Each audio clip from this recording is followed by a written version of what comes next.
use the force. I don't know if I can call this a how-to.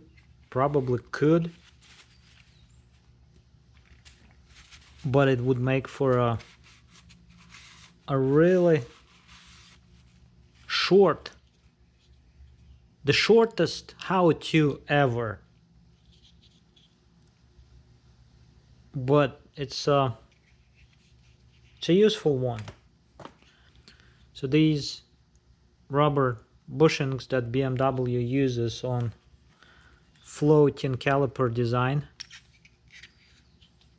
one piston, which is a lot of BMWs, and that's what these bushings do. They just allow the floating part of the caliper just float. That's what it's supposed to be meaning. So in any case, if you have these bushings removed and or have new bushings that you need to install into the brake caliper, the simplest way that I figured is to get a little bit of just a little bit of synthetic grease is all you need, and you put that grease on the tapered part of the bushing.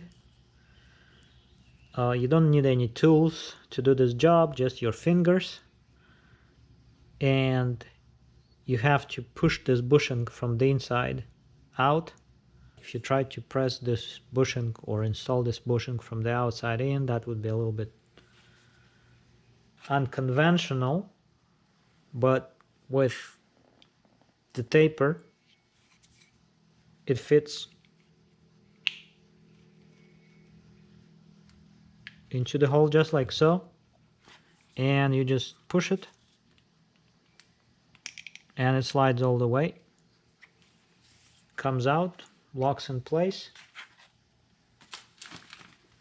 So here I have 2 more bushings to install, just to demonstrate how easy this process is. So these bushings, they can be difficult sometimes for some people to deal with, but not to me. You just push them like so.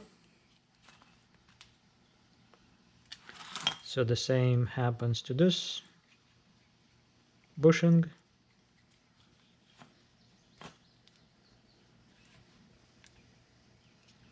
Just like that. And that's a job done.